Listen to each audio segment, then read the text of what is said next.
Hi, hello, வணக்கம். Welcome to வண்ணங்கள் 100. நம்ம சேனலை பார்த்துக்கிட்டு இருக்கிற அனைத்து நண்பர்களுக்கும் அன்பு வணக்கங்கள். உங்கள் ஆதரவை நீங்கள் எங்களுக்கு தரணும்னு நினச்சா மறக்காமல் நம்ம சேனலுக்கு சப்ஸ்கிரைப் பண்ணுங்கள். கூடவே பக்கத்தில் இருக்கிற பெல் பட்டனையும் கிளிக் பண்ணிக்கோங்க. இன்னைக்கு நாம ஹெல்த்தியான ஒரு ஓட்ஸ் ரெசிபி எப்படி செய்கிறதுன்னு தாங்க பார்க்க போகிறோம்.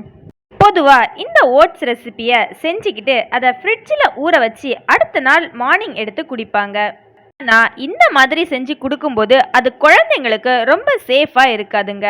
அதனால இன்னைக்கு நாம் பார்க்க போகிற இந்த வீடியோவில் இன்ஸ்டண்ட்டாக எப்படி இந்த ஓட்ஸை ஊற வச்சு இந்த ரெசிபி செய்கிறதுன்னு தாங்க பார்க்க போகிறோம். இந்த ரெசிபி செய்கிறதுக்கு நாம் 1/4 கப் அளவுக்கு ஓட்ஸ் எடுத்துக்கலாங்க. இதுக்கு கூடவே நாம் இனி 1/2 கப் அளவுக்கு பால் சேர்த்துக்கலாங்க. பொதுவாக காய்ச்சி ஆற வச்ச பால் சேர்த்துப்பாங்க. நாம் இன்னைக்கு கொஞ்சம் வெதுவெதுப்பான பாலை சேர்த்துக்கலாம்.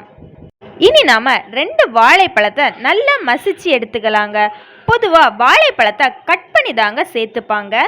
நாம் இன்னைக்கு இன்ஸ்டண்ட்டாக இந்த ஓட்ஸ் ரெசிபி செய்கிறனால இதை மசிச்சு சேர்த்தோம் அப்படின்னா ஃப்ளேவர் உடனே இறங்கிடுங்க. இப்போ மசிச்சு எடுத்த இந்த வாழைப்பழத்தை இந்த ஓட்ஸ் அண்ட் பால் கூட நம்ம சேர்த்துக்கலாம். இந்த ரெசிபியில் வாழைப்பழத்துக்கு பதிலாக ஆப்பிள், மாதுளை, ஸ்ட்ராபெரி, ப்ளூபெரி இந்த மாதிரி புளிப்பில்லாத எந்த பழங்கள்னாலும் நீங்கள் சேர்த்துக்கலாம். எங்களுக்கு இப்போ இதில் 1/4 கப் அளவுக்கு கூட பால் தேவைப்படுது, அதனால நாங்கள் சேர்த்துருக்கோம். நீங்கள் சேர்க்காட்டியும் ஒன்றுமில்லை. இனி இது கூடவே உங்கள் தேவையான இனிப்பு அளவுக்கு தேன் சேர்த்துக்கோங்க. பொதுவாக இதில் சர்க்கரை தான் சேர்த்துப்பாங்க. ஆனால் நம்ம ஹெல்த்தியான ரெசிபி செய்கிறோம், அதில் நம்ம சர்க்கரை சேர்க்கும்போது அது கொஞ்சம் அன்ஹெல்தியாக ஆகும். அதனால நம்ம ஹெல்த்தியாக இருக்கிறதுக்காக தேன் சேர்த்துருக்கோம்.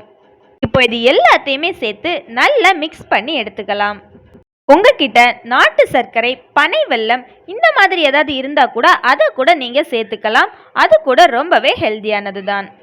இந்த ரெசிபியை இனி கொஞ்சம் கூட பார்க்குறதுக்கு அழகாக்கவும் ஹெல்தியாக்கவும் இதில் கொஞ்சமாக பாதாம், பிஸ்தா, முந்திரி பருப்பு, உலர் திராட்சை, கொஞ்சமாக செரி பழம் இது எல்லாத்தையுமே சின்ன சின்னதாக கட் பண்ணி இதில் சேர்த்துக்கலாம். உங்களுக்கு இதை தவிர்த்து வேறு ஏதாவது ட்ரை ஃப்ரூட்ஸ் அண்ட் நட்ஸ் சேர்க்கணும் அப்படின்னா அதை கூட நீங்கள் சேர்த்துக்கலாம். இல்லை ட்ரை ஃப்ரூட்ஸ் அண்ட் நட்ஸ் வேண்டாம் அப்படின்னு நீங்கள் நினச்சிங்கன்னா இது எல்லாத்தையுமே ஸ்கிப் பண்ணிக்கவும் செஞ்சுக்கலாம். அப்படி நீங்கள் ஸ்கிப் பண்ணி வெறும் ஓட்ஸாக சாப்பிட்டா கூட வாழைப்பழ டேஸ்ட்டில் ரொம்பவே நல்லா தான் இருக்கும். இப்போ இதை நீங்கள் ஃப்ரிட்ஜில் வச்சு எடுக்கணும்னா 5 மணி நேரம் ஃப்ரிட்ஜில் வச்சு எடுக்கணுங்க. ஆனால் ஃப்ரிட்ஜில் வச்சு எடுக்கிறதா இருந்தால் நீங்கள் காய்ச்சி ஆறுன பாலை சேர்த்துருக்கணும். நாங்கள் இப்போ இதில் வெதுவெதுப்பான பால் சேர்த்துருக்கனால இதை அப்படியே ஒரு 1 மணி நேரத்துக்கு ஓரமாக ஒதுக்கி வச்சிடலாங்க. 1 மணி நேரம் கழித்து நாம் பார்த்தோம் அப்படின்னா இந்த ஓட்ஸ் பாலில் நல்லா ஊறி இருக்குங்க.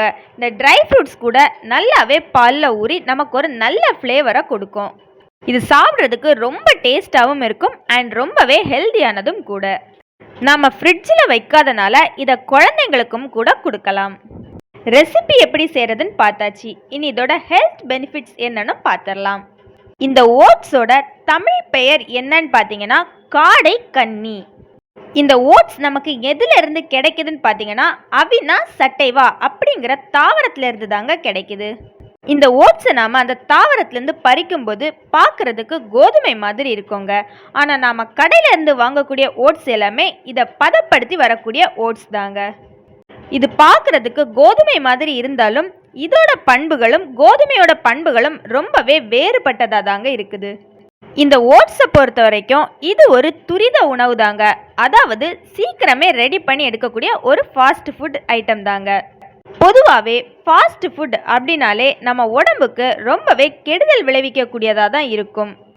ஆனால் இந்த ஓட்ஸ் நமக்கு ஃபாஸ்ட் ஃபுட்டாக இருந்தாலும் கூட இது நம்ம உடம்புக்கு ரொம்பவே ஹெல்த் பெனிஃபிட்ஸை தருதுங்க. இந்த ஓட்ஸில் என்னென்ன சத்துக்கள் இருக்குன்னு பார்க்கலாமா?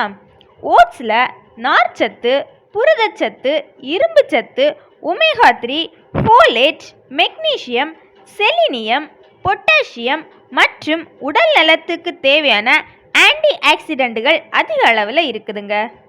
இப்போ ஒருத்தங்க உடல் எடையை குறைக்கணும்னு நினச்சாங்கனாலும் சரி, உடல் எடையை அதிகரிக்கணும்னு நினச்சாங்கனாலும் சரி, அவங்க இந்த ஓட்ஸை எடுத்துக்கலாங்க. அதை எப்படி எடுத்துக்கலாம் அப்படிங்கிறத இப்போ பார்க்கலாம். உடல் எடையை குறைக்கணும்னு நினைக்கிறவங்க இந்த ஓட்ஸை தண்ணியில கஞ்சியா காய்ச்சி குடிச்சு வந்தா கண்டிப்பா உடல் எடை குறையுங்க. இந்த ஓட்ஸ் கஞ்சியை டெய்லி மார்னிங் நீங்க பிரேக்ஃபாஸ்ட்டுக்கு எடுத்துக்கலாம். உடல் எடையை அதிகரிக்கணும்னு நினைச்சீங்கன்னா இப்போ நாம செஞ்சிருக்க இந்த ரெசிபி மாதிரி ஓட்ஸ், பால், உங்களுக்கு பிடிச்ச ஏதாவது ஃப்ரூட்ஸ் கூடவே dry nuts and dry fruits சேர்த்து டெய்லி மார்னிங் அண்ட் நைட் நீங்கள் ஒரு நாளைக்கு 2 வேளை எடுத்துகிட்டு வந்தீங்கன்னா கண்டிப்பாக உங்களுக்கு உடல் எடை அதிகரிக்கும். இப்போ இந்த ஓட்ஸோட பயன்கள் என்னன்னு பார்க்கலாம். பொதுவாக நிறைய பேருக்கு இருக்கக்கூடிய ஒரு நோய் என்னன்னா அது சர்க்கரை நோய் தாங்க. இந்த சர்க்கரை நோய் இருக்கக்கூடியவங்களுக்கு அரிசி உணவு வகைகள் கொடுக்காம கோதுமை உணவுகள் கொடுக்க சொல்லுவாங்க. நீங்க கோதுமைக்கு பதிலாக இந்த ஓட்ஸை ஒரு நேர உணவா கூட எடுத்துக்கலாம். இதனால உங்க ரத்தத்துல சர்க்கரை அளவு அதிகரிக்காம இருக்கும். சர்க்கரை நோயாளிகள் இதுல இனிப்பு சேர்க்காம சாப்பிடணும். ரத்த ஓட்டம் குறைவா இருக்கிறவங்க இதை தொடர்ந்து சாப்பிட்டா கண்டிப்பா உங்களுக்கு ரத்த ஓட்டம் அதிகரிக்கும். இதுல இருக்கக்கூடிய நார்ச்சத்து குடலுக்கு ஆரோக்கியம் அளித்து குடல் சார்ந்த நோய்கள் வராம கூட தடுக்குது. செரிமானமின்மையை கூட சரி செய்து. ஓட்ஸ்ல டிரிப்டோன் அப்படிங்கிற ஒரு வேதிப்பொருள் இருக்குங்க. இந்த வேதிப்பொருள் மன அழுத்தம் மற்றும் தூக்கமின்மையை கூட சரி செய்து. இதை ஒரு ஆராய்ச்சி மூலமா கண்டுபிடிச்சிருக்காங்க. இந்த ஓட்ஸை வச்சு சின்னதா ஒரு பியூட்டி டிப்ஸ் கூட இருக்குதுங்க. கொஞ்சமா ஓட்ஸ் எடுத்து அதை பொடிச்சு கொதிக்க வச்சு அந்த ஓட்ஸ் நல்லா ஆறியதுக்கு அப்புறமா அந்த கலவையை முகத்துல தொடர்ந்து நாம தேய்ச்சிட்டு வந்தோம் அப்படின்னா முகத்துல இருக்கக்கூடிய எண்ணெய் தன்மை சரியாகும். நமக்கு முகம் கூட ரொம்பவே ஃப்ரெஷ்னஸாக இருக்கும். இந்த ஓட்ஸ் எளிதில் ஜீரணமாகறனால 6 மாத குழந்தை முதல் பெரியவர்கள் வரை எல்லாருக்குமே இந்த ஓட்ஸை நாம கொடுக்கலாம். இந்த ஓட்ஸை நாம 6 மாத குழந்தைக்கு எப்படி கொடுக்கறதுன்னு பார்க்கலாம். 6 மாத குழந்தைக்கு இந்த ஓட்ஸை கொடுக்கும்போது 2 ஸ்பூன் ஓட்ஸ் எடுத்து நல்லா பவுடர் பண்ணிக்கோங்க. இது கூட நம்ம 1/4 கப் அளவுக்கு பால் சேர்த்துக்கலாங்க. ஃப்ளேவருக்காக மட்டி பழம் சேர்த்துக்கோங்க. சுகர் எதுவுமே சேர்த்துக்க தேவையில்லை. மட்டி பழத்தில் இருக்கக்கூடிய இனிப்பும் அதில் இருக்க ஃப்ளேவருமே நமக்கு நல்லா இருக்கும். இதை நீங்கள் குழந்தைங்களுக்கு செர்லாக்குக்கு பதிலாக செஞ்சு கொடுக்கலாம்.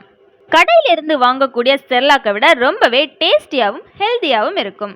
இந்த ஓட்ஸ் ரெசிபி அண்ட் ஓட்ஸை பற்றின இன்ஃபர்மேஷன்ஸ் உங்களுக்கு பிடிச்சிருந்ததுன்னா இந்த வீடியோவை லைக் பண்ணுங்கள். உங்கள் ஃப்ரெண்ட்ஸுக்கும் ஓட்ஸை பற்றின இன்ஃபர்மேஷன்ஸ் தெரிஞ்சுக்கணும்னு நீங்கள் விரும்புனீங்கன்னா இந்த வீடியோவை அவங்களுக்கு ஷேர் பண்ணுங்கள். இந்த ஓட்ஸ் ரெசிபியை நீங்களும் உங்கள் வீட்டில் செஞ்சு பார்த்துட்டு மறக்காமல் எப்படி இருந்துன்னு கமெண்டில் சொல்லுங்கள்.